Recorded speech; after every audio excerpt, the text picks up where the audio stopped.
સંયુક્ત ડિજિટલ ન્યૂઝમાં આપનું સ્વાગત છે। સમાચાર વિગતવાર। આણંદ જિલ્લાના ખંભાત શહેરમાં આવેલ વોર્ડ 6 ના રહીશોનો પોકાર તંત્ર દ્વારા વાલા દવલાની નીતિ કર્યાનો આક્ષેપ ખંભાત શહેર વોર્ડ 6 ના બદ્રબુરાઝ તેમજ ચિકમલી દરવાજા, ડ્રમનગરી, અંસરનગર, પોમલાવાડ સહિત આ તમામ વિસ્તારોમાં છેલ્લા 3 થી 4 મહિનાથી ગટરો ઉભરાયાનો સ્થાનિકોએ કર્યો આક્ષેપ। પાલિકા સહિત તંત્રને લેખિત રજૂઆત કરવા છતાં વાલા દવલાની નીતિ રાખી વોર્ડ નંબર 6 ના અનેક વિસ્તારોમાં ઉભરાતી ગટરો ક્યારે બંધ થશે? તંત્ર દ્વારા ઝડપી રહે યોગ્ય ગટરનું કામ પૂરું કરી સ્થાનિકોની રજૂઆત અને માંગણી ક્યારે પૂર્ણ કરશે? વધુમાં સ્થાનિકોએ મીડિયાને જણાવ્યું હતું કે આવનાર સમયની અંદર ગટરનું ઉન્નયન નહીં થાય તો ઉચ્ચ કક્ષાએ લેખિતમાં રજૂઆત કરવામાં આવશે। ત્યારે હવે જોવાનું કે ખંભાત નગરપાલિકાના સત્તાધીશો વોર્ડ નંબર 6 ના રહીશોની બંધ કરશે। અહેવાલ શૈલેષ પંડ્યા, ખંભાત, આણંદ।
આપનું ને સમસ્યા શું છે? સુફિયા આ બધી ગટોળો ઉપલો છે 2 વર્ષથી, તઈ પણ છે નહીં પણ છે, બધા આવે છે વિડીયો ઉતારીને જતા રહે છે, કોઈ કરાતું નથી।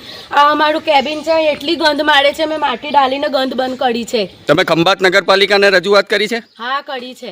તો પછી કોઈ આવ્યું કામ કરાવવા? નથી આવ્યું કોઈ પણ, બધા આવે છે જોઈ જોઈને જતા રહે છે કે અમારું નથી કહીને। બેન કાઉન્સિલર કેટલી વખત ગટરની રજૂ અમે કરી, અમે કાઉન્સિલર છે પણ અમારું કશું સાંભળતા નથી, પ્રજાને કોઈ સાંભળે। કેટલા ટાઈમથી ગટરો ઉભરાય છે? 3 મહિના થઈ ગયા ને ઘેર આગળ જ અમારું બધું છે। નગરપાલિકા ચીફ ઓફિસરને રજૂઆત કરી હતી? રજૂઆત કેટલી વખત કરી પણ કોઈ સાંભળવા તૈયાર નથી। મોહમ્મદ સામિદ, મોહમ્મદ સલીમ સૈયદ। શું સમસ્યા શું છે તમારા વિસ્તારની? સમસ્યા અમારા વિસ્તારમાં એવી છે કે पिछला 6 મહિનાથી આ વિસ્તારની ગટરમાં એટલી હેરાનગતિ છે કે લોકોના જાજરૂ બાથરૂમ લગીન બી ભરાઈ ગયા છે કે એ લોકો નહીં ધોઈ નહીં શકતા। અહીં કબ્રસ્તાન આવ્યો છે, આગળ મસ્જિદ છે, મસ્જિદમાં બી જવાની કોઈ રસ્તો નહીં કે જગા નથી। લોકોના ઘેરોમાં પાણી ગટરોનું ઉભરાયું છે કે લોકો 2-2, 3-3 મહિનાથી તો એમના પોતાના ઘેરમાં નહીં શક્યા। નગરપાલિકાને રજૂઆત કરી છે? નગરપાલિકાને ઘણી વખત રજૂઆત કરી, લેખિતમાં બી એટલું આલ્યું છે, મૌખિકમાં બી એટલી રજૂઆતો કરી પણ કશું કામ કરવામાં આવતું નથી। એ ખબર નગરપાલિકાને શું સમસ્યા છે કે આ વિસ્તાર વિપક્ષોના કાઉન્સિલરોના માટે આવે છે, એના લીધે કામ કરવામાં નહીં આવતું। કાઉન્સિલરો એમની જગા રહે પણ જનતાનું જે કામ છે, જનતાના ફરજમાં આવે છે, જનતાનું તો કામ કરીને આપે।